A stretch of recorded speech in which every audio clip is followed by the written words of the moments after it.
All right, friends, thank you so much for joining us. If you wouldn't mind taking your seats as you're able, we're going to get started in just a moment. Working? Great. So, welcome everyone. Thank you so much for joining us this evening. We are here to launch and celebrate Fixing Gender, the Paradoxical Politics of Training Peacekeepers. My name is Kate Millar. I'll be the chair for the evening. I'm an associate professor here in the Department of International Relations at LSE.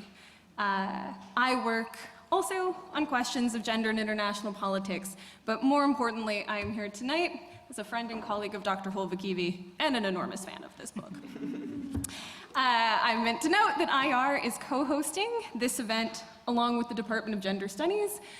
I am also meant to note and ask you to observe where the fire exits are, some over here, one over there, and to note that the muster point for this room is outside Pankhurst House and Fawcett House.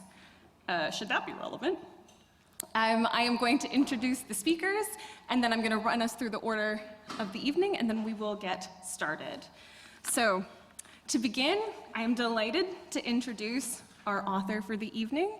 Dr. Aiko Holvikivi is Assistant Professor of Gender, Peace, and Security at the Department of Gender Studies, and she's also an Associate Academic at the Center for Women, Peace, and Security here at LSE. Aiko's broader research interests relate to the transnational movements of ideas and of people, and how these are produced by and productive of gendered and racialized insecurity. This interest has led her to explore how critical concepts like gender are taken up by institutions of global governance in peacekeeper gender training, but also through the broader development of gender expertise. She's also examined questions of how forced displacement features in Women, Peace, and Security agenda and policy in collaboration with Audrey Reeves, and transnational anti-gender mobilizations in a co-edited volume with Billy Holsberg and Tomas Ojeda, published by Palgrave this year. Those are excellent pieces as well, friends. At LSE, as some of you may know, Aiko directs the MSc program in Gender, Peace, and Security and teaches gender theories across the programs in gender studies. As is really evident in this wonderful book, she has extensive experience engaging with policy and practitioner communities, including teaching gender at the George C. Marshall Center for European Security Studies and the UK Defence Academy, as well as advising the Security Sector Reform Network of the United Nations and the LC Initiative for Women in Peacekeeping. Please join me in welcoming Dr. Holvikivi.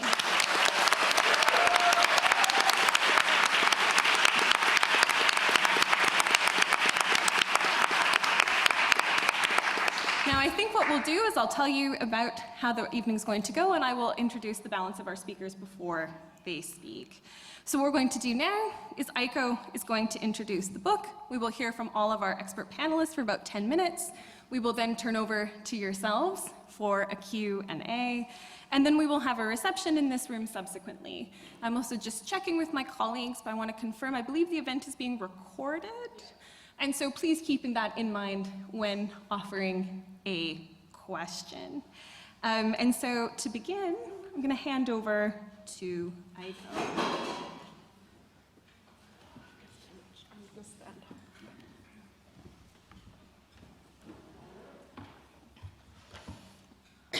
Wow, good afternoon, everybody, and welcome to our launch event.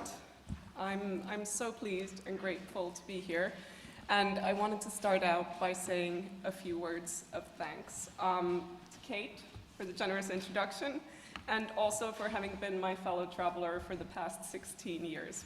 To our esteemed panel, I'm very cognizant of the fact that I have, in essence, given you homework in the middle of a busy term, and I really appreciate the generosity with which you responded to my invitation to come and comment on the book. And I have to say I'm really proud of having been able to convene this panel here today. Thank you to the Department of Gender Studies, and in particular Neely Leithoff, for hosting the event and for having organized much of it, and to the Department of IR for co-hosting with us and for offering a generous reception after the event. I also wanted to say thank you to Olha Prumak, who I believe has joined us. who is the artist behind the beautiful cover of this book. And I'm excited to tell you in person that most of the praise for the book so far has been for its cover. And of course, thank you to all of you for coming this afternoon and for joining us for the event. I'm really honored that you're here, and it really means a lot to me. So in my opening remarks, I want to share with you some of the broad outlines of what Fixing Gender explores. But among the key themes this book is interested in are, well, first, tracing how mechanisms of violence get reproduced at the epistemic level. And second, what forms of resistance are available, and the book hones in especially on subtle forms of resistance enacted through what I call small subversions. But before I delve into the book as such, I just wanted to acknowledge that these themes sit quite heavily and uneasily with us in the current context. And I'm of course referring to the magnitude of violence that's unfolding as we speak in Gaza, and it's quite simply unbearable human toll. And in the face of this kind of ongoing onslaught, all forms of resistance that we have at our disposal feel wholly inadequate. I do recognize that what we're witnessing is not new, and that the current onslaught doesn't mean that oppression and violence haven't been omnipresent in Israel and Palestine before. I also want to acknowledge that this is not the only place in which we're witnessing horrors. Other places include Lebanon, Ukraine, and Sudan.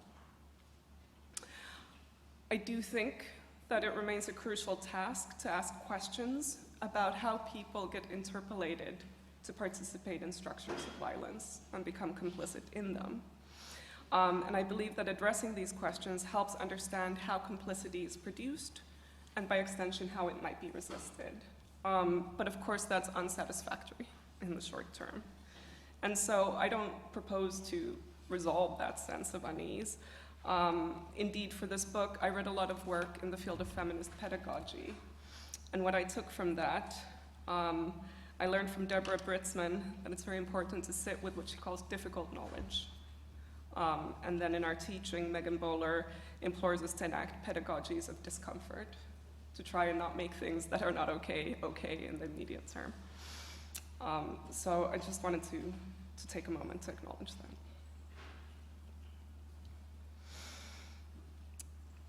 But turning to the book, how do you introduce a book that you've worked on for 9 years? And that's 100,000 words long in 10 to 15 minutes. But what I thought I'd do is I'd start at the beginning of the journey that the book project is. And to do that, I'm going to read you a little bit from the preface to the book.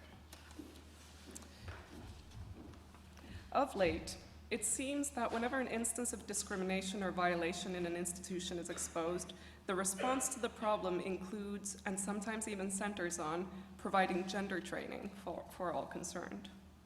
Whether the problem is with how corporate managers award promotions and raises, how police officers deal with complaints of domestic violence and sexual assault, how development professionals account for the lives and priorities of women in their project design and activities, or how peacekeepers interact with the local population in the area they are sent to, gender training is now reliably presented as a solution. There's some more seats in this corner or upstairs. Yes. So, gender training is now reliably presented as the solution. The institutionalization of gender training prompts a number of different responses. Advocates of gender equality within organizations, often referred to as femocrats, tend to view the mandate to conduct training as an opportunity to get their foot in the door and to begin to effect institutional change. Finally, something is about to be done about the issue. What a victory for feminist concepts and theorizing to be invited into the official practices of an institution. Others are skeptical. There's the cynic who belittles the importance of addressing gender discrimination, asking why are they, say a police service, doing gender training? Don't they have bigger and more important issues to address? Then there's the radical critic, who's often a feminist academic or activist, who argues that the military and police are institutions shaped by misogyny, homophobia, and racism and set up for the exercise of violence. They are murderous institutions. How could gender training in such a setting do anything besides provide a shiny veneer in rotten institutional politics? So I first became familiar with this debate from the former position. In 2011, as a fresh political science graduate, I started work at an international foundation, which was based in Western Europe, working on projects related to gender and security sector reform. In this role, I was often asked to provide gender training to security sector personnel, especially military and police services, with a focus on the NATO region, Eastern Europe, and West and Southern Africa. Equipped with the enthusiasm of a 25-year-old who had landed their then dream job, the theoretical knowledge acquired in one graduate level feminist theory class, thank you Elizabeth Prugel, and the patient mentorship of senior colleagues, I initially embarked on this task with little critical reflection and a basic at best grounding in gender concepts and gender analysis. Figuring out how to design an engaging session and building the confidence to take charge of a room full of mid-level security professionals, most of whom were older than me, took up all my energy and focus. It did not occur to me at that point that the exercise could be anything other than what it said on the tin, a step towards gender equality. I spent 5 years in this role, and as time went by, I became more experienced and confident as a trainer, with approaches of my own and lots of opinions about how to do training. I had always enjoyed academic research and debate, and so I engaged in a number of workshops designed to bring us so-called practitioners together with critical feminist academics. And thanks to these events, I became better educated in feminist analyses and was exposed to the critical feminist position.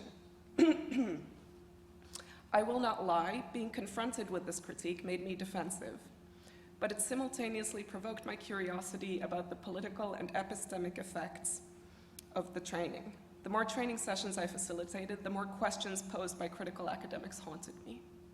I wondered, do we really need to start every workshop with the sex-gender distinction? What effect do we think that teaching these police officers about the sex-gender distinction will have? What about Judith Butler's contention that sex was always already gender? What exactly do we think gender is and does? So on and so forth. Who am I to be telling these people about sexual violence? And is this really a responsible use of development assistance funds to spend tens of thousands of kroner to fly me to West Africa to position myself as an expert? In other words, my work in the field of gender training increasingly left me in an uncomfortable position, unsure as to whether what we were doing was, after all, good feminist politics. I wasn't alone in feeling this contradictory pull. During my time working as a gender expert, and expert in quotation marks, I was mentored by and developed training practice together with a number of thoughtful colleagues who named their political commitments as feminist, pro-LGBT rights, anti-racist, and anti-colonial. My colleagues were by no means oblivious of or even unsympathetic to scholarly feminist critiques that highlight the complicities of global governance feminism with colonial structures, heteronormative thinking, and neoliberal agendas. Nonetheless, many of my colleagues, myself included, felt these academic critiques to be somehow too totalizing in their negative assessment. We felt that they often failed to account for the complexity and nuance that we saw in our daily practice. Yes, there were many unfortunate aspects to this kind of institutional engagement, but the general feeling among my colleagues was that it wasn't all bad. Surely, sometimes, to get real change done in the world, you had to get your hands or your principles a little bit dirty. Not everyone can afford to maintain theoretical purity. I very much understood and felt this position, but it didn't resolve the critical questions for me. So while I initially came to the practice of gender training from a kind of default position of the optimistic femocrat, I came to write this book from a more complicated stance, torn between the femocrat and the critical feminist. Eventually, I felt there were limits to how I could grapple with this tension in my work as a practitioner, and so I decided to take the time to pursue these questions through academic research. I thus embarked on a PhD program with the intention of settling for myself, once and for all, the question of whether gender training is good or bad feminist politics. So that was the setup of the study, which I then came to engage with in an interdisciplinary transnational gender studies environment, and that environment importantly shaped the lines of my inquiry. And it also helped me see that my interest wasn't confined necessarily to the question of whether peacekeeper gender training works. in conversations I had with my supervisor, Marcia Henry, at some point, we realized that, is this book really about peacekeeping at all, was the question. And of course, on some levels, it is, but on other levels, what drove me in the end was the question of what happens to critical concepts like gender that have been developed through feminist activism and theorizing when they engage with institutions of state power and when they're taken up in these spaces. But so, returning to Aiko circa 2015's question of, is gender training good or bad feminist politics? As a spoiler for the book, basically it's both. So the book traces, I found many different examples of how gender training became what I deem to be bad feminist politics. And this will come as no surprise to critical feminist observers, but military and police institutions, including those that are involved in the ostensibly benign enterprise of peacekeeping, just ask Marcia Henry, are animated by structures of misogyny, martiality, colonialism, and heterosexism, which sounds like a long list, but of course, as we know, and as our panelists in their various work have shown, are mutually constitutive and intersecting, so they travel together as a group, right? And so it's completely possible to pretend to be addressing misogyny and gender problems while in fact reinforcing all of these structures and doing very little about the gender problems either. So the book examines the ways in which training, especially with its particular focus on conflict-related sexual violence, renders race simultaneously unarticulated and hypervisible in ways which construct colonial difference and its racialized hierarchies. It exposes how this training frames sexual violence as a military problem and proposes armed action as a response to it, thus militarizing the question of gender-based violence that feminist activists had fought so hard to get onto the international agenda. And the book also charts how training practices work hard to present gender as reliably binary, straight, and cis, even as peacekeepers' own stories and experiences of deployments trouble these binary frames, as well as, do the questions that arise in actual gender training practice.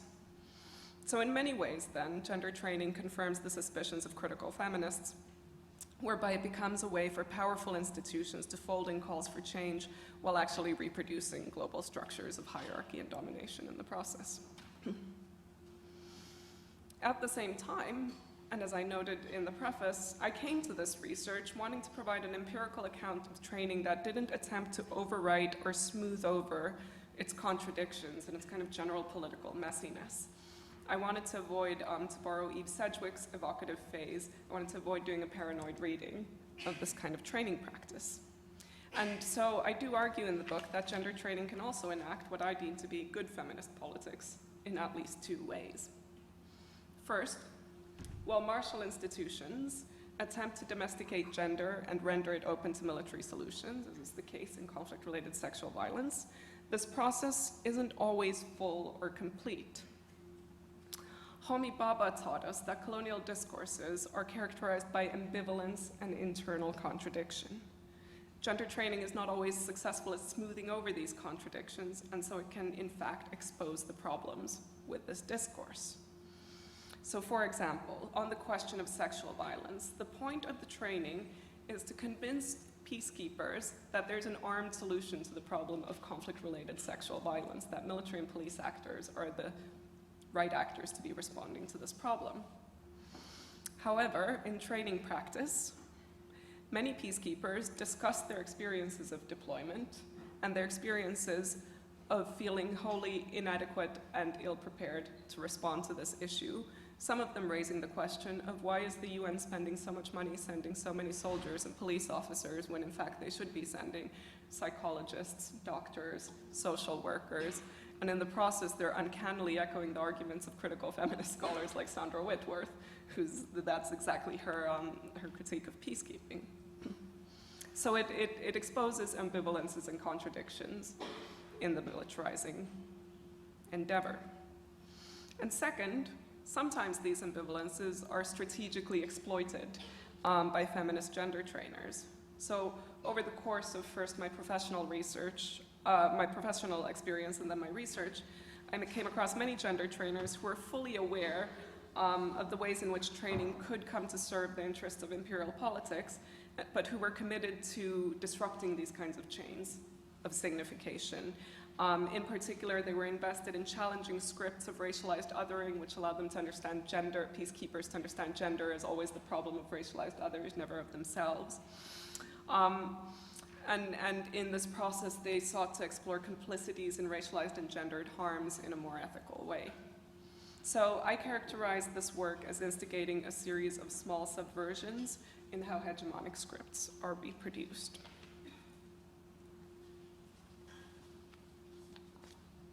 And so, as you will no doubt have figured out from my brief summary here, the book frustrates my initial ambition of deciding whether or not gender training was good or bad feminist politics.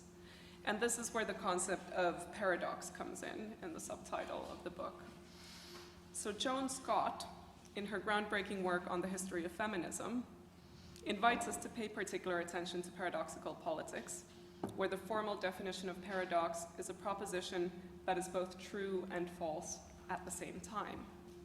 Gender training is paradoxical, I argue, because it's both good and bad feminist politics at the same time. And the defining feature of the paradox is that it resists resolution. You can't, discard one in favor of the other. And so how can we then evaluate the epistemic effects and political potential of this practice beyond the kind of analytically reasonable but politically unsatisfactory notion of it's both? And here I've drawn inspiration from Gayatri Spivak's thinking around what she calls a practical politics of the open end. In an interview, Spivak implores us to attend to the political worth of different kinds of labor. And she contrasts two different types of political labor by comparing them to the distinction between, in healthcare, large surgical acts and brushing your teeth. What does she mean? Let me read the full quotation for you. So Spivak says, "When we actually brush our teeth or clean ourselves every day or take exercise or whatever, we don't think we're fighting a losing battle against mortality. But in fact, all of these efforts are doomed to failure because we are going to die. On the other hand, we really think of it as much more of an upkeep and maintenance rather than an irreducibly doomed effort. This kind of activity cannot be replaced by an operation. We can't have a surgical operation that takes care of the daily maintenance of a body doomed to die. That operation would be identical with death."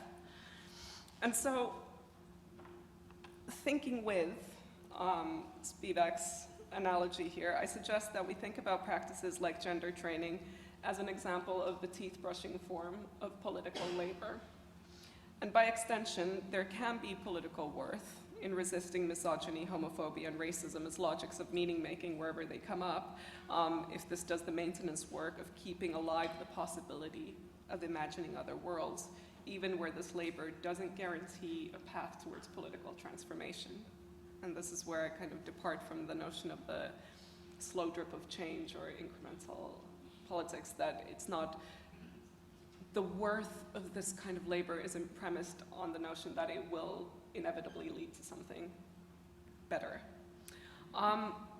And so in the end, the question becomes not one that requires us to decide that this is either good or bad, but rather an ongoing and contextual assessment of where feminist political energies are best spent. I found that thinking through these messy politics of gender training to be a useful exercise for kind of making these calculations and determinations of, whose energies are efficiently spent, where and when. And I hope that these accounts do the same for readers of this book. Thank you.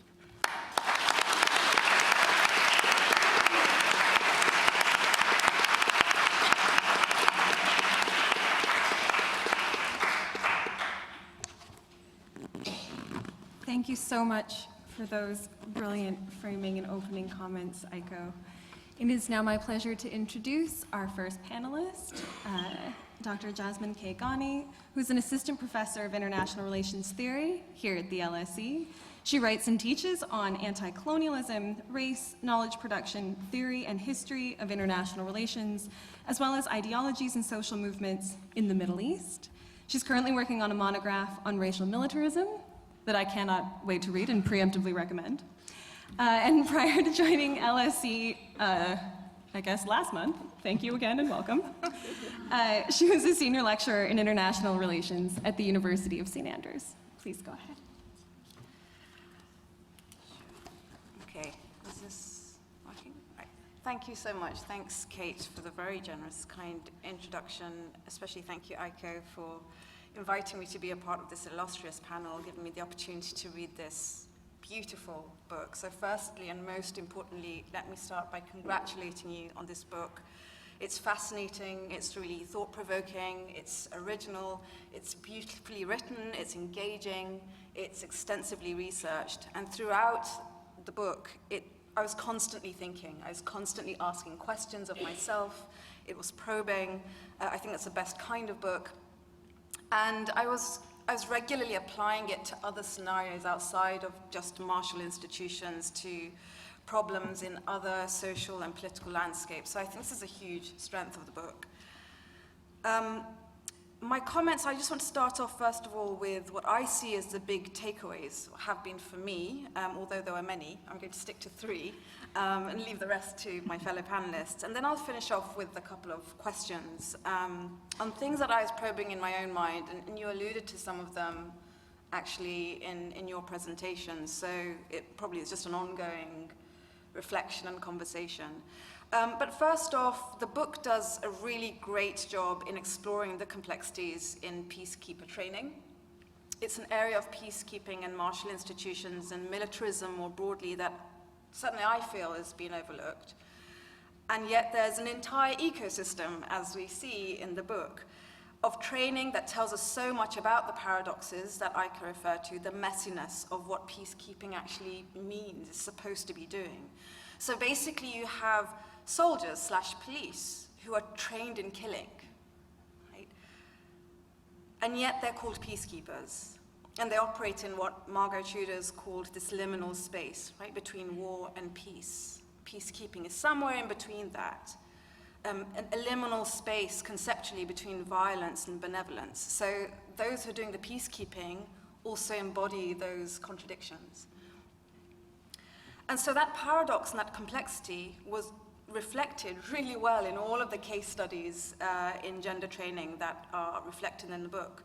So the reasons for the gender training, how the gender training is conducted, and what the outcomes are, that all of that reflected these contradictions and complexities.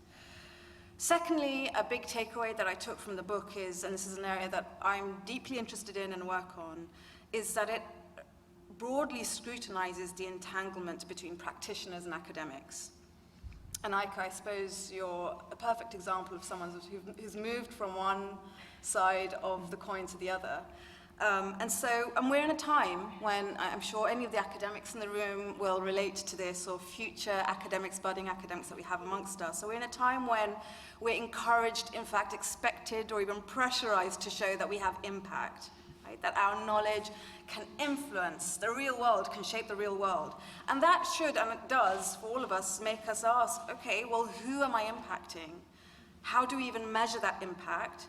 Is it even quantifiable? And is it a case of just any impact, or actually questioning whether that impact should even happen or not? So often the impact is not and can't be judged as simply as that. It can't be judged as simply as, well, we saw a change in policy, right? It's far more long-term than that, and that's something that many of us academics grapple with and are challenged by. And also, can it mean just talking to practitioners? And we don't know how far they've internalized or enacted any of the knowledge that we've imparted, especially if our knowledge is emancipatory, right? Does that even count as impact? So the book really showed just how challenging, maybe futile even, trying to measure any kind of impact or expecting it actually is. And then finally, in terms of big takeaway, and following on from this question of impact, is that the book really complicated the notion of what impact can look like. And something that I really loved about the book is the importance given to the physically shared collective space where the training actually happens. I mean, this was really the main theater for the book. And the fact that this space brings people together. It's a site of interaction and learning and questioning. And the fact, the power of this space precisely lies in its unpredictability, right? In the fact that there are a lack of quantifiable results. And I've seen this, I could relate this to some excellent studies by young academics working on what does civil society, the budding civil society that's emerged through the Syrian conflict, right? What are the results of that? We still see very enduring authoritarianism in Syria. The war raged on, so much devastation. Does it mean that civil society failed, right? The protests failed. And yet, despite all of that, no apparent sort of ostensible change, the people who are working in these areas, the NGOs, the individuals themselves, the communities, they place a lot of hope in the tiny incremental developments that come from bringing people together, right? And especially people who are very polarized, whether it's to play chess, right? Or to share folk tales or sing songs. And so it was a real reminder reading this book of why the right to assembly is often the first thing that gets attacked in repressive systems, because of this possibility and unpredictability of those spaces. And it really got me thinking about the past year of the teach-ins that we've had in relation to Gaza, the genocide in Gaza. And so, as Kate mentioned, I was actually in St. Andrews, and you're thinking, well, we're trying to get the institutions to engage in BDS. We're trying to get this to have impactful change in terms of how the government is approaching its policy towards Gaza, and we're not really seeing those changes on the face of it. And yet, those spaces, those teach-ins were so important in building solidarity, in building hope, in building community, and which we can't see in the short term, but for sure we have to have hope that we will see the seeds of that flourish in the long term. So I think the book really spoke to those different actions that we all might be engaged in. And so I want to finish off with, so thank you so much, Aiko, for that. I want to finish off with some questions that were in my mind as I was reading. And so I mentioned, the peacekeepers are also trained to kill. Martial institutions are murderous institutions, to put it bluntly, which is actually a phrase that you use very boldly right off in the introduction of the book. And I loved the point you made. You honed in on at one point on, I quote, the margins of hegemonic discourse. Mm-hmm. I loved that phrase, and thinking about those who occupy that space on the margins, not the mainstream. And so I was wondering if I could probe you a bit more on what you think those who occupy that space might do in these martial murderous institutions. So to use the analogy of me as a teacher and the classroom and the hope that I get from that, I know that those students are not forever constricted to the university. The university might temporarily be a space of emancipatory space, but ultimately these students will leave. And actually that's where I find hope. The unpredictability of what they're going to do as these little rebels in the real world, right? But the people that are being trained are supposed to stay in these institutions. I'm sure they all don't. But what is the hope that you find in those marginal spaces? Is it that actually, eventually, they will leave? Right? That's quite revolutionary in itself, and you're sort of subversive in encouraging those who are on the cusp of that to leave. Or is it that they are spoilers? They are the ones that will keep these murderous institutions to some extent in check, that they can't be murderous with no limits. Right? So basically it's damage limitation, but that we need to have spoilers in these places since these institutions will always inevitably exist. My second question is for you and for all of those who are trainers. And I think you mentioned it right at the beginning of your presentation, which is the amount of energy that goes into being in that space. And it really came through in the book. I had a lot of admiration for the trainers and what they have to confront and the dilemmas that they face.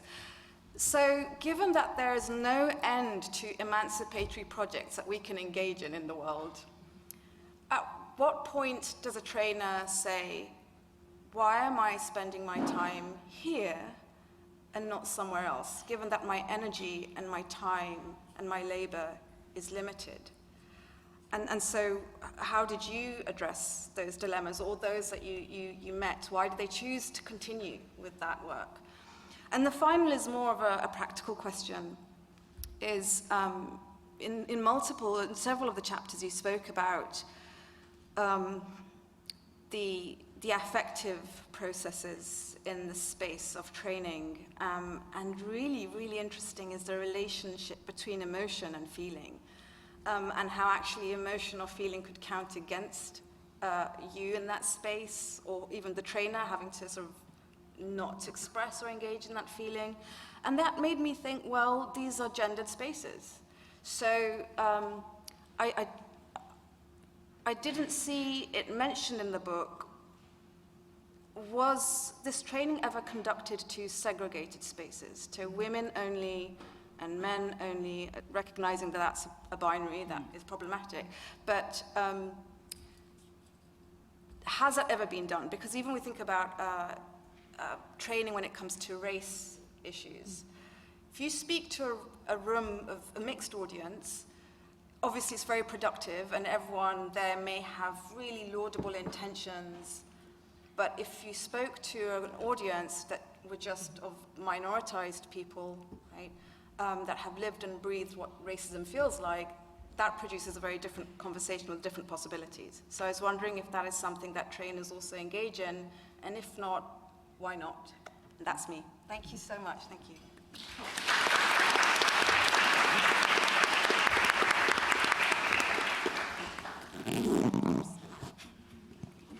Thank you so much, Jasmine, for those really insightful questions and really, really galvanizing comments and reflections. I am now going to hand over to Dr. Olivia Rutazibwa, who's an assistant professor in human rights and politics in the sociology department here at the LSE. Her research and teaching is oriented towards the comparative study of global post-colonialisms. Her work also focuses on ways to decolonize international solidarity. Building on epistemic blackness as methodology, she turns to recovering and reconnecting philosophies and practices of dignity and repair and retreat in the post-colony to theorize solidarity anti-colonially. Her work, which if you have not yet had the chance to look up, I warmly invite you to engage with ASAP.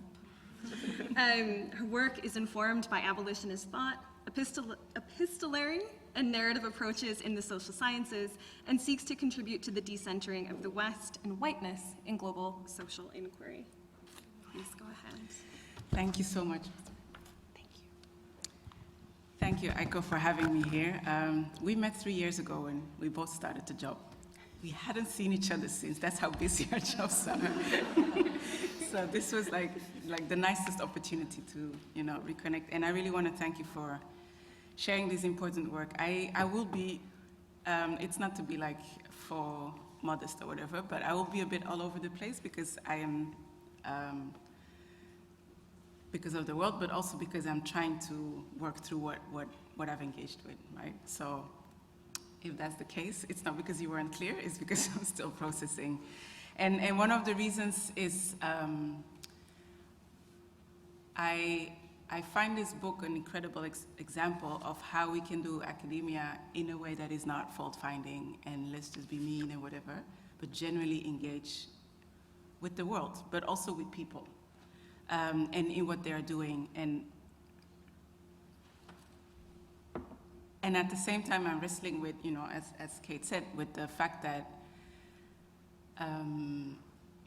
more and more when I look around in the world, I'm trying to figure out what is it that we're actually doing, again, not to discourage anyone, but what is it that we're doing in this academic enterprise that reproduces so many violences, but also trains us to not understand what we're seeing, right? And so that's how I got, I think, more and more to abolitionist thought, because some things might not need to be repaired or reformed.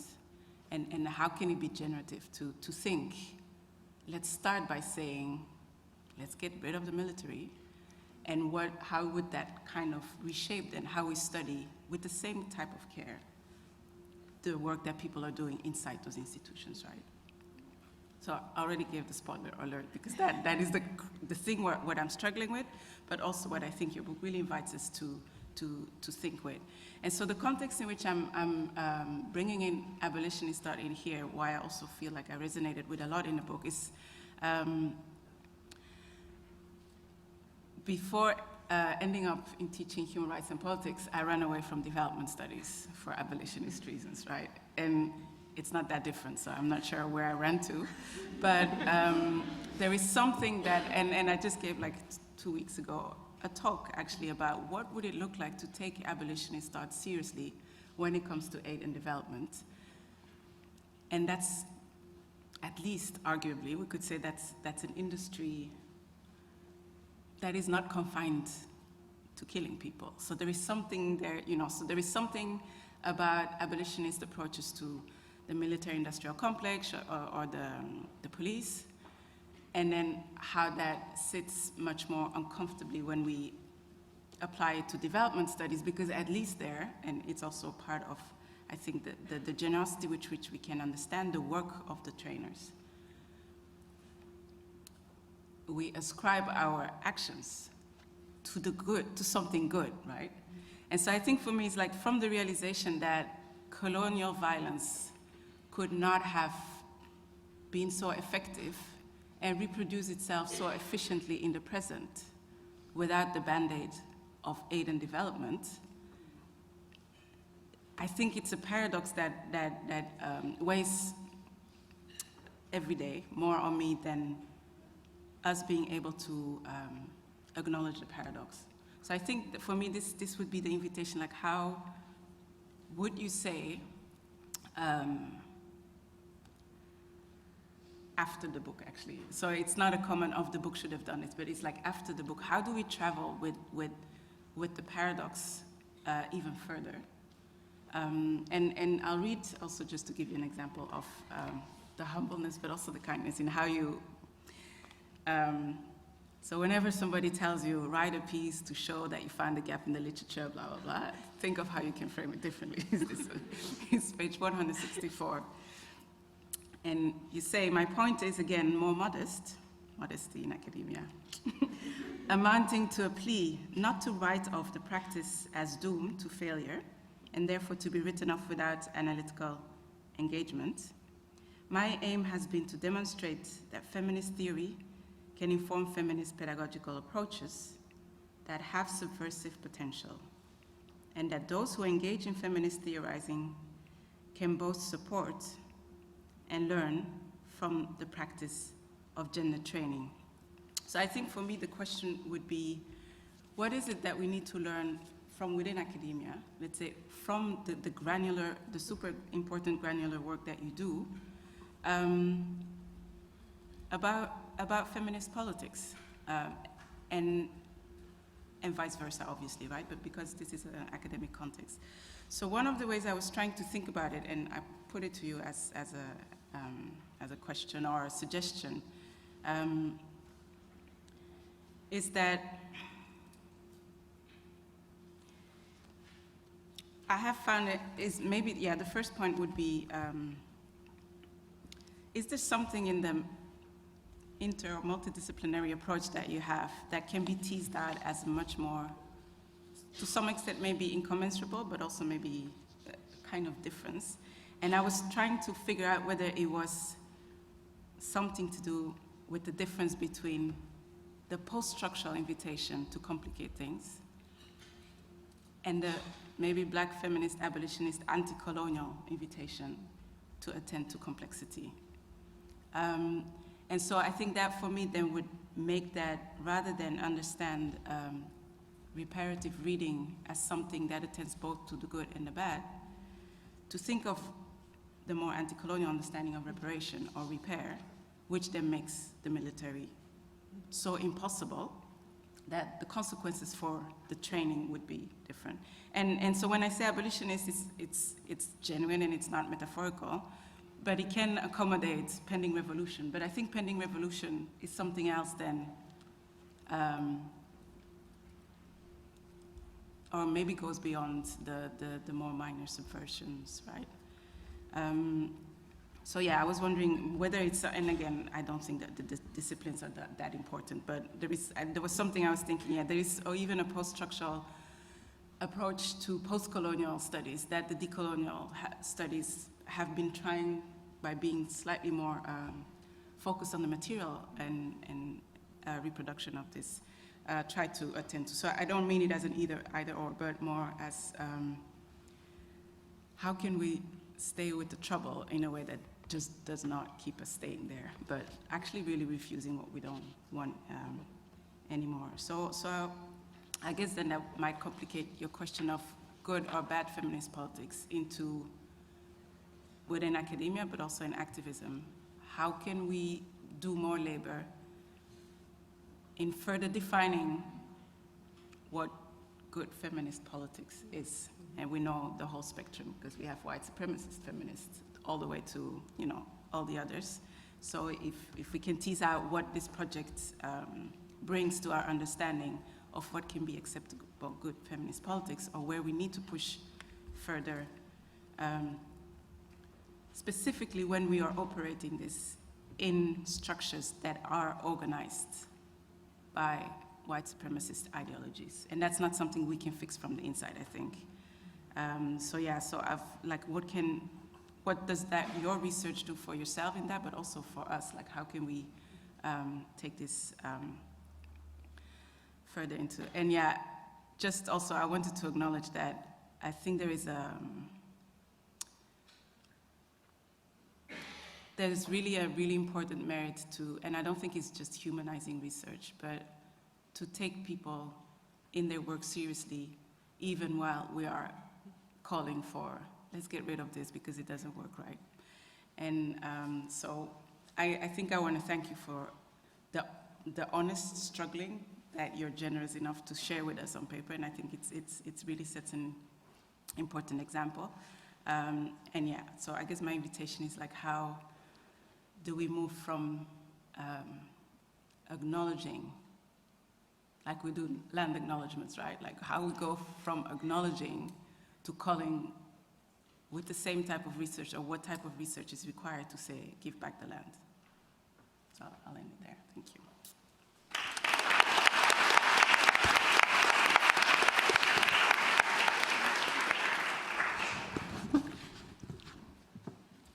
Thank you again very much, Olivia, for those generous and generative reflections and comments. I'm now going to introduce our final panelist, Dr. Hakan Sandal-Wilson, who is Assistant Professor of Gender, Peace, and Security at the Department of Gender Studies here at LSE. I'm reasonably newly minted, I believe, and so thank you again so much for joining us. He is a political sociologist whose teaching and research critically interrogate gender and sexuality in relation to war, peace, and conflict, as well as ethnicity, religion, and migration. His ongoing research focuses on social movements in conflict-affected states and societies in the Middle East, the intersections of ethnic, religious, gender, and sexual identities in these contexts, and how such movements reimagine and extend social and political horizons. He's currently preparing his first monograph on Kurdish queer LGBTQI+ politics in Turkey, which I cannot wait. Hakan also researches the political engagements of feminist and queer diasporic subjects and movements, particularly in the UK. And he has recently edited a special issue on Kurdish queer studies for Kurdish Studies Journal, and has also published in journals such as Social Research and South Atlantic Quarterly. Thank you very much for being here and for your time.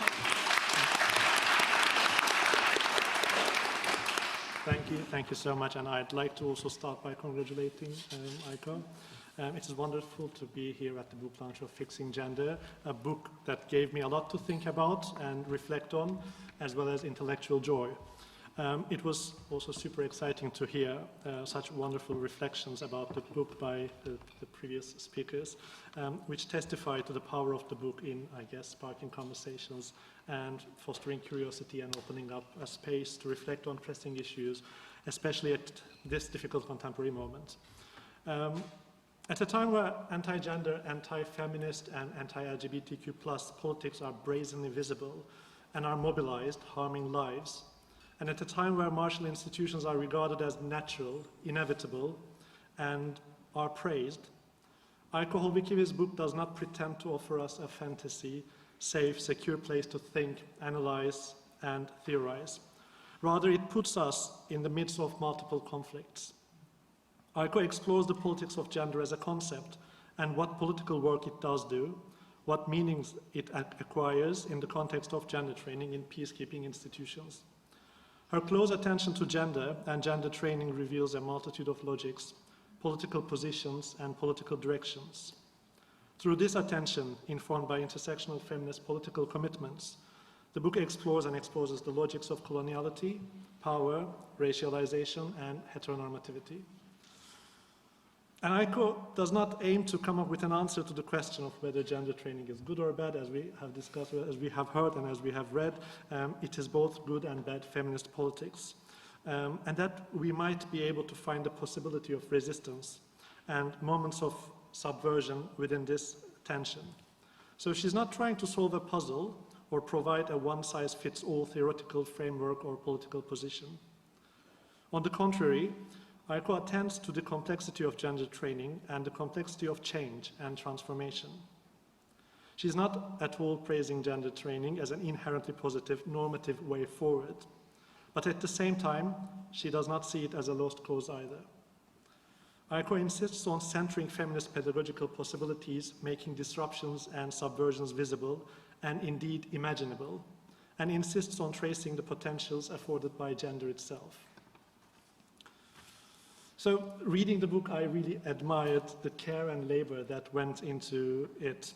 It is so meticulously crafted, and this care and labor comes through from cover to cover. It's a difficult task to choose and pull out frameworks to talk about here from such a rich project, but I would like to draw attention to two key aspects that I think show much nuance there is in the book, and how this nuance is captured in plain, clear writing. The two key aspects I want to pull out are, one, global hierarchies, and two, how gender resists fixing in gender training and what an attempt at fixing can reveal. First of all, the book invites us to think about gender and gender training transnationally. We might think this is an inevitable conclusion because of the book's focus, but in its close examination of training materials and policy documents, participant observation of training courses, and interviews with trainers and training participants, fixing gender never for a moment departs from a commitment to thinking transnationally. And Aiko reminds us that peacekeeping operations largely rely on the labor of Global South peacekeepers, and yet they are underrepresented in decision-making processes. She goes on to say that this dynamic lends itself to a division of the world where conflict and chaos are associated with the Global South populations, thus re-inscribing a global color line. Throughout the book, the logic reveals itself. For example, Aiko reminds us that the key centers for developing gender training, namely UN and NATO, are based in New York, Brussels, Norfolk, Virginia, and Stockholm, which suggests which organizations and individuals can be involved in their work. This has inevitable consequences in the gender training curriculum design process, which gets inputs almost exclusively from those who are situated in the global north. Global hierarchies are also reproduced and made visible by how some actors position themselves in and with the global north, with a claim to align with its supposed moral codes. This then inscribed racialized civilizational scripts onto others. For example, Aiko speaks to a Nordic soldier who almost ridicules the inclusion of the topics of sexual exploitation and abuse in training as being unnecessary for the likes of him, contrasting himself to soldiers from the global south, claiming a superior moral position. Aiko locates this logic within the training and the division between internal and external issues. Gender training, she observes, privileges male peacekeepers as problem solvers rather than part of the problem, not allowing self-reflection, and the racialized others as the problem and focus of gender. Constantly projecting the problems of gender onto others is also the very logic that marks certain populations as needing saving. There are many other instances of transnational thinking across the book. The reproduction of global hierarchies is very central to the project, but so are disruptions to and subversions of these hierarchies. One example of such disruption is when Katie, a course director, interrupted a conversation in the classroom where a young white Western European military officer was mansplaining to two West African women military officers. Katie exercised her authority to disrupt and interrupt power relations and relations of domination in the classroom. And I find this really important, and other speakers also mentioned that classroom, the encounter, really provides us with the possibility of change, perhaps in this context. The second thing I'd like to draw out in terms of what the book helps us better understand is what an effort to fix the meaning of gender in the training reveals. Reading the book, I was reminded once again how lively, how playful and revealing gender is. And Aiko brings this so brilliantly because the book challenges the claim that gender is an already known object of training. What she does is to see what forms gender takes during the processes of gender training. What this attentiveness allows us to see is how, in training curricula, gender is conceptualized without reference to power, patriarchy, and very notably, race. Following Maria Lugones, Aiko shows us that universalizing a definition of gender in the training reveals the potential of gender in hiding the prominence of race and racialization. As Aiko puts it, quote, gender training thus privileges the experiences of those dominated or victimized in terms of gender, but not race, end quote. In parallel, the book also pays close attention to how sexuality is also omitted, but keeps coming back, haunting the training, as Aiko puts it. Well, these were my 2 points, but I'd like to mention how much I was inspired by the sections on epistemic authority, that question who has the authority to provide gender training and through which gendered and sexual position, and the assumptions of becoming more credible by distancing with femininity and queerness, and how the classroom can become a space of transformation rather than seeing education or training as delivered by someone to a group of people. What I also I have appreciated a lot, so I'm sharing that. I'm sorry. But what I also appreciated is that the book helped me think about my own research. It reminded me of the importance of not foreclosing possibilities by being attentive to nuances, moments of disruption, and feminist pedagogies. I genuinely believe that this book is inspiring, helpful, and relevant even beyond the discussions of peacekeeper training and martial institutions. I believe this because, on the one hand, as Aiko says, militarism extends beyond the boundaries of martial institutions. It is everywhere, right?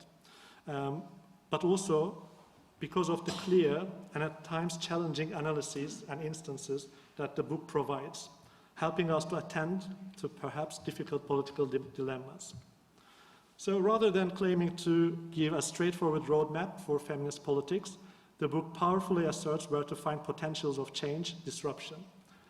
And finally, my question is, as we go beyond whether gender training is good or bad, or thinking of it as good and bad feminist politics at once, as the book puts it, and that we are shifting our attention to feminist pedagogical practice, I'd love to hear more about how do we create, sustain or support environments in which resistant politics and subversion can be nurtured. And I'm looking forward to seeing what Fixing Gender will do in the world and what conversations it will start. Thank you so much.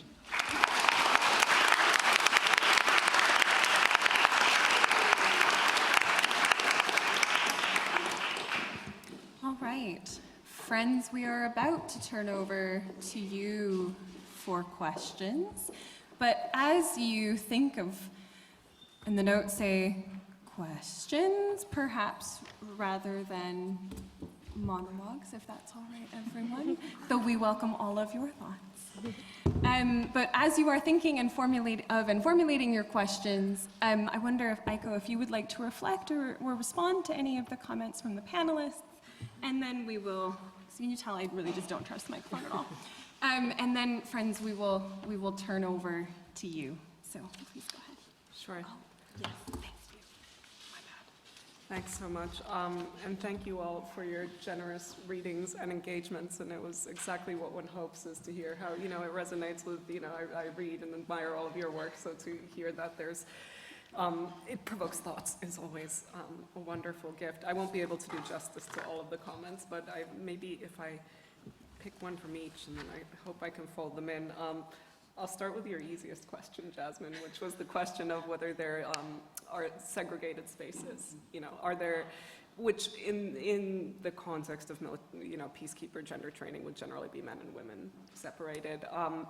Very, very little, and part of that reason folds in with the bits that Hakan was bringing out about how this particular enterprise is very global North dominated. In terms of actors, but also at the epistemic level, that it's institutions in Sweden, in addition to Brussels and New York, dominate this form of knowledge production. I'm going to draw here on Leslie Pruitt's work on the all-women Indian peacekeeping units. So, as part of the attempt to integrate gender into peacekeeping, India was the first country to propose sending all women units, as opposed to integrating women into existing units, and all women, as their innovation in how to integrate gender in peacekeeping. To which a lot of global North countries then said, no, you're doing it wrong.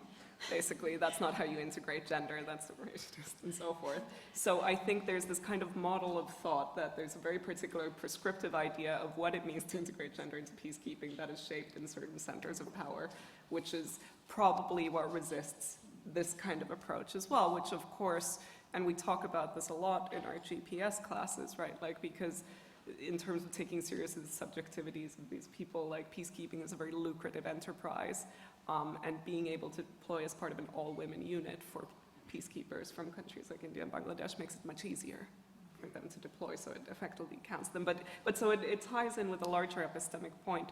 But I think there's also a caution in terms of thinking about these complex subjectivities.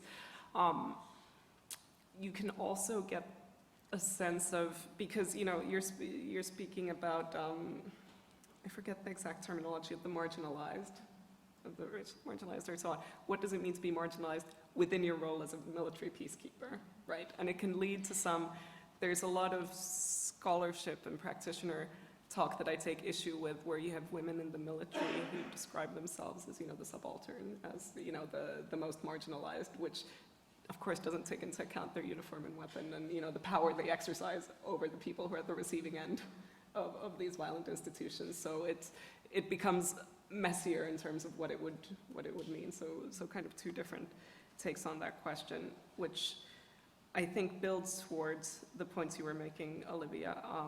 And thank you.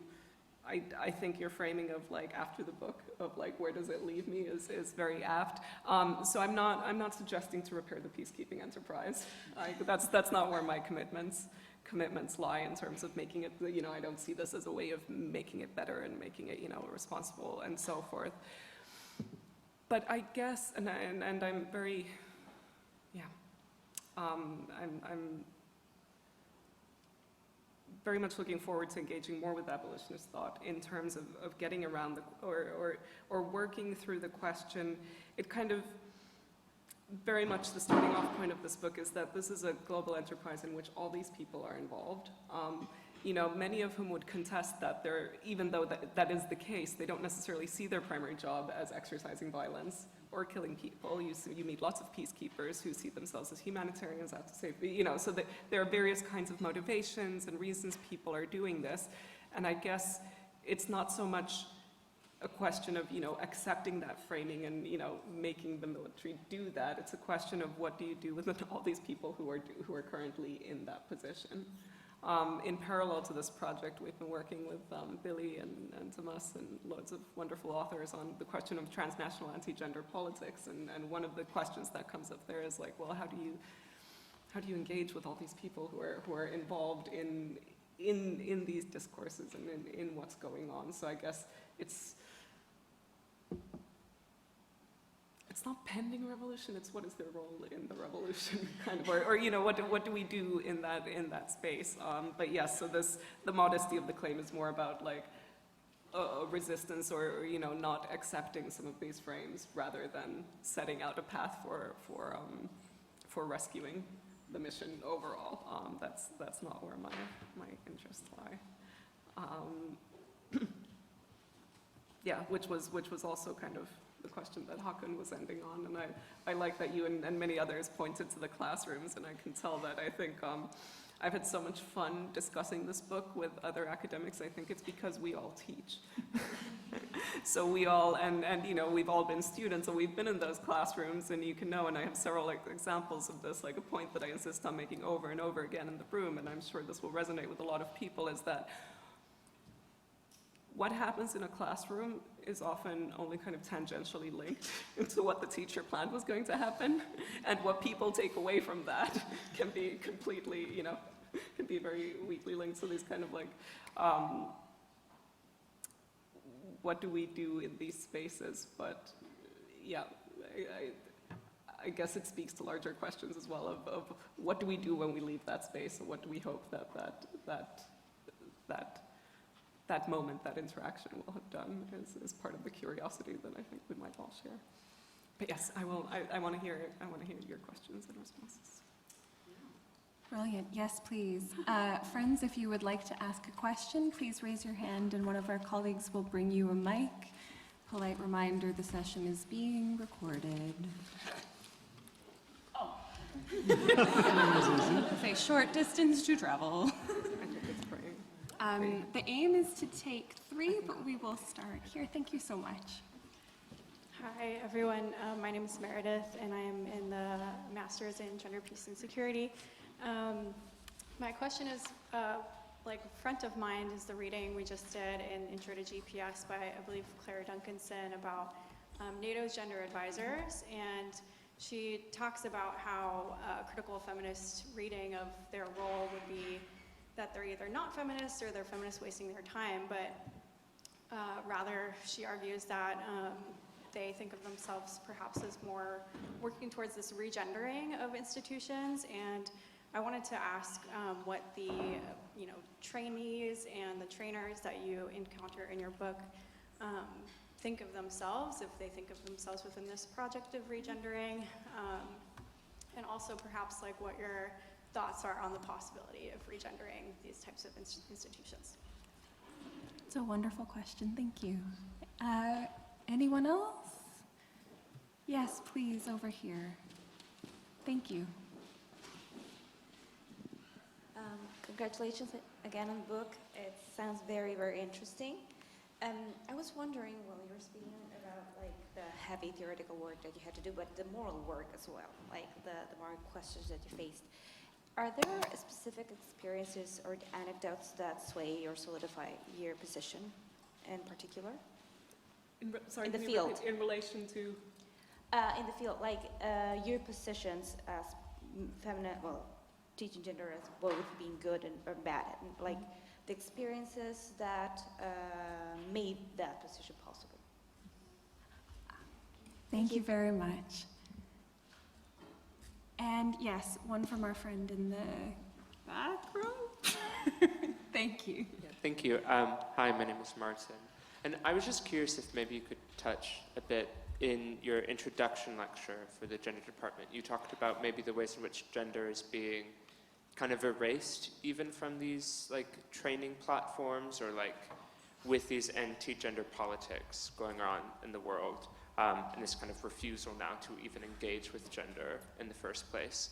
And I'm just wondering if you could maybe explore that as it relates to your book, and what kind of the future now looks for these peacekeeping training sessions and how that relates to gender. Brilliant, thank you very much. Aiko, I'm going to turn over to you, and then panelists, if there are aspects of this you would like a piece of, please feel free. Aiko, go ahead. Please comment on my fieldwork.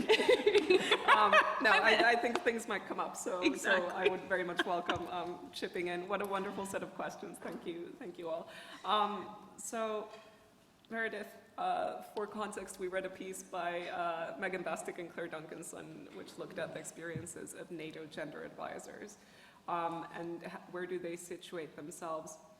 So I think this is where that question that I ended on of where political energies are best spent and whose really comes in, because, you know, we might make certain, I say we like that's unproblematic, which of course it isn't, but, you know, we might make decisions about where our energies, as for example, feminist academics or abolitionist academics, or, you know, where we want to spend our time and energy. The gender trainers, advisors, experts I spoke to fall in several different categories. And some of them are military officers who haven't really been interested in feminism or gender, who, you know, either become interested or are told that they are now interested by a commanding officer, and thus become a gender advisor or gender focal point. So these are not people who would necessarily otherwise be devoting any energy to this question, which is part of the reason of why I say, like, this is contextual in terms of I'm not saying that your energies are necessarily best spent in this project or mine anymore, but that, you know, what are the options? What else might they be doing? I think many of those people, at least the way they speak, they reiterate a sense of making change and, you know, gaining small wins, making incremental change. There's another set of people, which is how I came into this world, right, who work in NGOs, who have a very different perspective and who are there because they want to do gender work and who come from a different kind of background. And interestingly, the majority of those people I spoke to didn't frame their mission as, like somebody very explicitly said, like, I don't see, you know, I don't think about success as a kind of world change thing, like, I don't think that this is going to do it. And some of them have this exactly like, and it's really, I recognize that it's really hard to wrap our minds around the sense of what does it mean to, like, kind of take away the future orientation of doing politics from that question, but who have very immediate things. I spoke to one gender trainer who said, well, when we're working with the military, every hour that they spend in gender training, they're not training to shoot guns.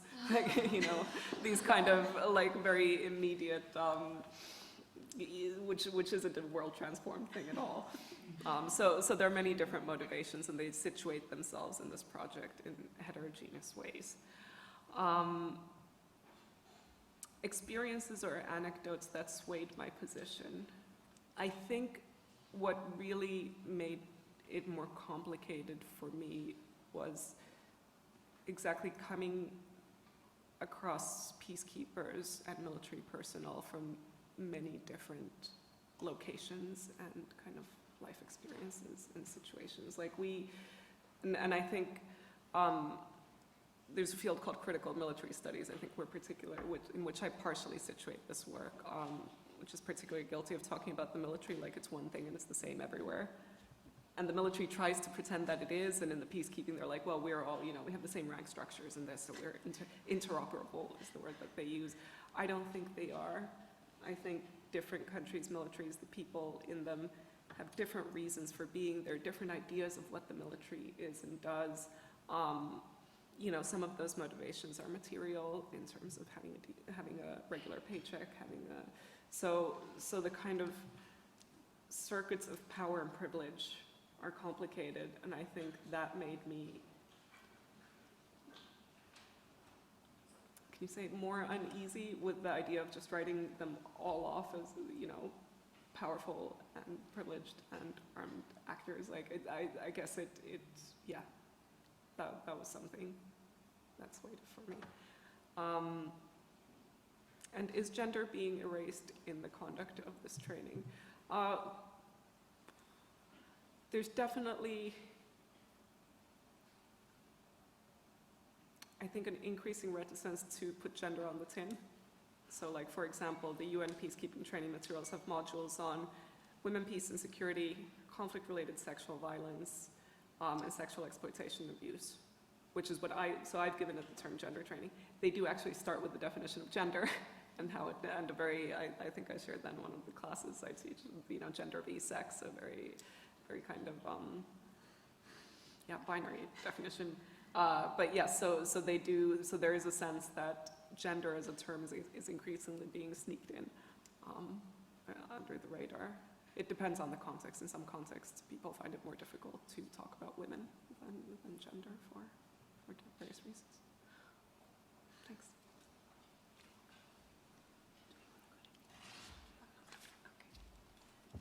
All right, we're going to collect, I think, probably one more round of questions, and then I'll turn over to the panel for responses and last words. So we're gonna blitz 4, I think. Let's start here, please, and then we're gonna do a sweep on this side. Please go ahead. Thank you. So I'm Sina, and I am a gender consultant, and your work seems extremely interesting to me. I haven't read your book yet, but have you discussed the role of funders of the, because they are behind the gender training? I mean, there's a kind of funding behind the gender trainings. So I'm a little wonder this. Thank you. Thank you. And then I think we had a question here, and then was I right in seeing one in the balcony? No? Okay, just checking. Hi, I'm Lisa. My question kind of relies on the assumption that gender training can make people more peaceful, which I know is a paradox, as you say, that defies resolution. However, do you think that gender training of peacekeepers can make them more agentic to be actually peaceful peacekeepers, and does it perhaps contribute to the pacification of martial institutions that are inherently murderous, but does it create another paradox? Yeah. Brilliant, thank you very much. And am I looking? Yes, towards the back, please. And I understand I missed you inadvertently first round. My apologies. Thank you. My question is about the actual process of training peacekeepers. I know that in a couple of GPS classes you've mentioned that our everyday language is incredibly militarized. So I was wondering, when training is approached, what kind of language is utilized, and is it thought of as more or less effective to use the language that military institutions use themselves? And if that's more effective, is that a good thing in terms of your good gender politics, or are you reinscribing the kind of methods which contribute to this? Yeah. Brilliant, thank you. And I see, yes, one more here in the second row, please. And friends, if I have not seen you, please come say hi at the reception. Thank you. Thank you, Aiko. I'm looking forward to getting my hands on your book. I happen to be one of those gender trainers trying to find my motivation to continue doing trainings, kind of not finding it, but maybe this book will help. My question is, with all that you know today and where you stand with your position in the book, what would you do differently as a gender trainer, in not just maybe in the peacekeeping context, but the development context overall? Thank you. A great question. Thank you very much. I think we'll go to Aiko, and then friends will start looking down the panel, and then back to Aiko for a last thought, and then we will have a reception. Well, thank you all, and then we'll have a reception. What a great set of questions again. Thank you. Sina, role of funders. Slightly less, I recognize what you're speaking to, absolutely. A little bit less so in this world because the training is conducted with existing resources, kind of. Militaries are most of the time training institutions. Most militaries most of the time are not involved in conflict, so they do loads and loads of training. So actually the cost of it is quite small. But I think there's a larger point that pertains is that especially in the UN circuits, there's a lot of evaluation of the training that's going on, and it's one of the issues that I take, and colleagues who teach will probably, this will resonate because they're these kind of basically customer satisfaction feedback forms, which serve a purpose, but that purpose, they're touted as measuring whether or not people learned. It's not a measure of whether people like the training, is not a measure of what they learned, right? Especially if we're dealing with gender knowledge, which can be very uncomfortable and upsetting if you're, you know, a military actor faced with a feminist gender trainer. You might be very unhappy about, but you might actually learn a lot. So this is an issue that I take in the book, and I kind of talk about, like, my mission was not to come up with policy recommendations, but it did make me think very cautiously about what kinds of evaluation mechanisms are used and how much weight is put on them. So I think there's a need, but it's also like, if you compare to education, like this idea that you could straightforwardly measure, does it work, and then what are the criteria for showing that? I mean, how do we, like in a causal research paradigm, how many variables do you have, and you know, like, how could you possibly pinpoint the impact of the training on a particular peacekeeper's conduct in the field? I think that's it's a problematic assumption to start out with, that that trainers are having to contend with and figure out what. They shape, actually, they shape the explain. Sometimes they have the power to shape the training stuff. Yeah, absolutely. Yeah. So that's why it's, I mean, we don't look at this, you know, the politics of the economy behind all of these gender activities. So that's why I was curious about this bit. exactly. And there's a point in there as well about, like, how far we want to define exactly what it's supposed to be doing, because if you're coming from, you know, these institutions are never going to sign up to say, like, oh, we want to do, like, disruptive and subversive training, but, like, leaving it slightly open-ended might leave that window open for the trainers who do. But yes, Lisa, can it make peacekeepers behave in less violent manner? So this is what a lot of peacekeeper training aims to do, not just in gender, but like they have modules on protection of civilians or so on, where it's to that constitutive paradox of peacekeeping that Jasmine brought up. Like, these are people trained in war fighting, and now they're all of a sudden take a 2-week course to try and learn skills in nonviolent conflict resolution, which doesn't always work, but there is some indication that the kind of training that people have shapes their expectations of what it is that they're going to do. There's a researcher called Lyra Sion who looked at Dutch peacekeepers, and she said that, you know, she followed 2 different units, and one was trained in combat techniques the whole time before they were deployed to Bosnia-Herzegovina, and then they were all very disappointed because they were expecting to be engaged in combat and were instead asked to hand out humanitarian aid. So I think it does, and were very frustrated as a result, whereas peacekeepers who got other kinds of training were slightly, you know, more on board with what it is that they were doing. So within the paradigm of what is peacekeeping, I think possibly a little bit. Imogen, what kind of language? What a great question. I'm trying to see, I can't remember the page number, but there's this slightly jarring, I think, example of how military actors manage to express gender issues in particularly military language. So on one of the courses, this is on page 79 to 80 for anybody who has the book. One of the courses that I went to, we watched a documentary called The Greatest Silence on conflict-related sexual violence. And then afterwards there was a presentation by a military officer about, you know, what we learned about sexual violence from that. And I wrote down what was on his PowerPoint slide, which was, conflict-related SGBV is used by our adversaries as command and control, strategic communication, and biological weapon/force generation. He went on to explain that rape is a reward for soldiers and thus a feature of the command and control structure of the warring group. Further, it is used as strategic communication to send out a message of fear to the civilian population in the conflict area, as well as a message of control to adversaries. Finally, the spread of HIV/AIDS through rape is a biological weapon used to decimate the affected community, whereas orphans and children born of rape can be recruited into the armed groups, and hence rape also serves as a purpose for force generation. Another instructor then summarized, armed terrorist groups are using an operational gender perspective to achieve their political and military goals.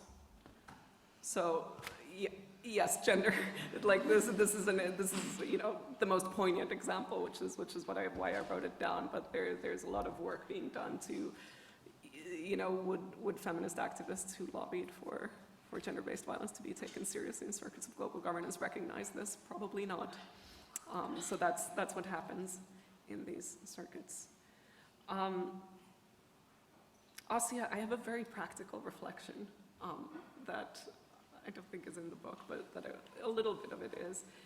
And I felt stepping out from the gender trainer role into academia helped me realize that, especially with these audiences and among the trainers, there was a lot of concern to kind of speaking to the lowest common denominator, of trying to get everybody on board and trying to convince,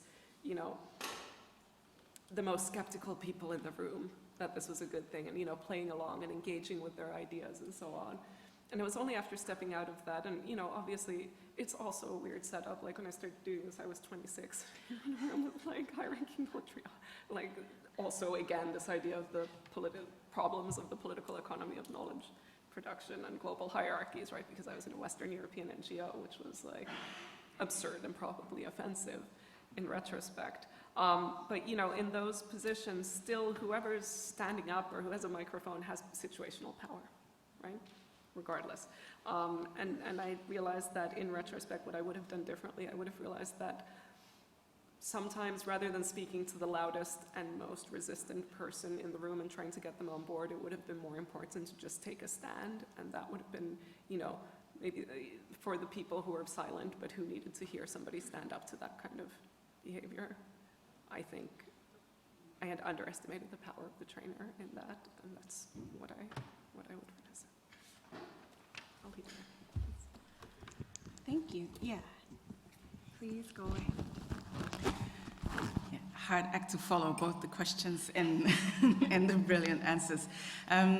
So I've decided to briefly come back to, I think, what I both praised in terms of how you take seriously the people you are researching, also because you have located yourself as once a trainer, right? So, and then and how that connects to the question, what do we spend our time on? And my answer won't be like, we should all do this, but I think to like extend the options that we might have. So I had a similar experience. I did my internship at the European Commission, but I was doing my PhD already, and it was in the unit of human rights and democratization. And I was sure that I was going to find out what's wrong with the EU. There's a lot is wrong with the EU, right? And? But what happens when you actually start working in a place? You create a relationship with the people that reproduce the type of work that, even if you know it's violent, is being reproduced, right? And so I think building or extending on what you say, that how we can, by starting from realizing that it's not bad intentions of people, or people have different reasons to be there. Sometimes it is. Yeah, of course. We can either nuance it in a way that probably maybe like orienting ourselves to at least the good apples versus the bad apples or something like that. But I think for me it led to the re-understanding the absolute importance of doing structural work. So rather than stay at the level of the individuals that are doing this, I came to understand that what is wrong with both the EU or aid and development is not because of the people. And that for me was much more disconcerting, actually. So it requires us to draw some structural conclusions from the fact that we cannot pinpoint the evilness in certain deeds. And I think that's something that for me also traveled through trying to engage with things to do with racism or racism training or the whole Black Lives Matters, where we thought, okay, and now 2020, as if it's the first time, we'll do consciousness raising, people. No, like racism doesn't require bad people. It's just how we've all been trained. And so I think that's where some of the abolitionist thought has come in, is that, again, also after Black Lives Matters, a lot of NGOs were like, yeah, let's decolonize development. Can you come and give a talk? And I had to think, do I want to spend time on this or not? And I thought, like, okay, I'll do it for a few years, and in 5 years, I forget it again. The same way that at some point I refused. So I think politics of refusal is something useful in abolitionist thought. To define what racism is, now I just say Google it. Like, we've done all that work, right? And the reading lists are there and everything. But it doesn't mean that it means disengagement. So in terms of development NGOs, I would say, I can come and talk to you, but my message literally will be, can you sit and think of how you will get rid of yourself? That is what abolitionist understanding of. And so they might have to think whether they want to give their money to that or invite speakers, but I can also try and think, like, how long do we repeat the same message, right? So I think that for me is an additional way in which we can move from actual nuance and compassion, which does not mean, and it's not overthrowing the system from today to tomorrow. I think also a lot of abolitionists uses the language of rehearsal. And it's a rehearsal till forever. And it's not tick the box exercise, it's not the feedback, whatever. But what does that look like when we deploy rehearsal after we've detected that there is always subversion? But how can we deploy our rehearsal to the actual goal of getting rid of what we need to get rid of? And I think academia could do much more in that than we are currently doing, but also university was not created for that. So it's also kind of impossible. We have to keep trying. Thank you.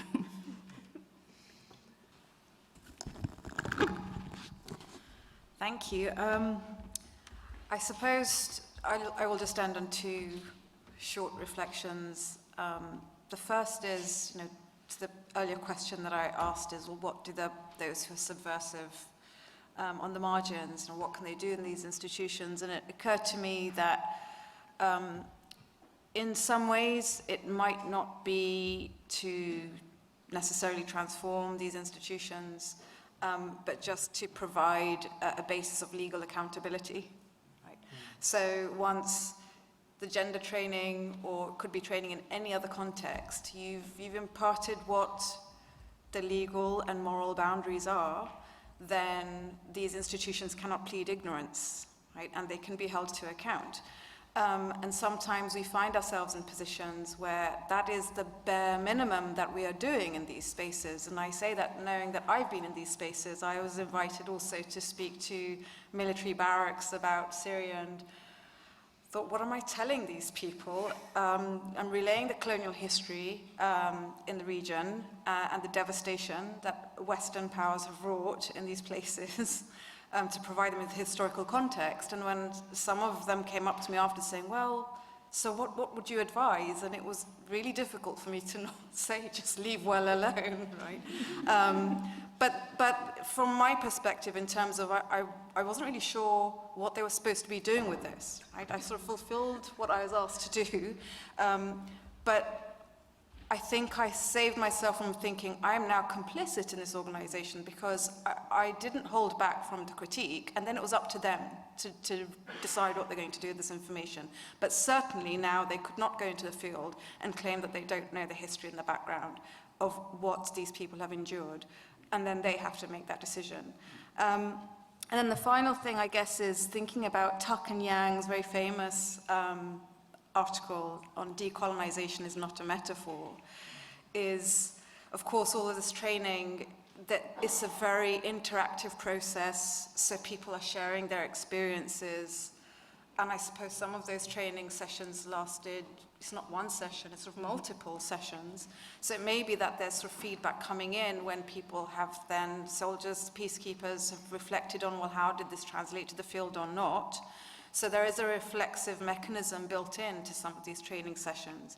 But I can imagine that all of this looks either good on paper or sounds good and makes sense in the classroom. And this is a dilemma we all face.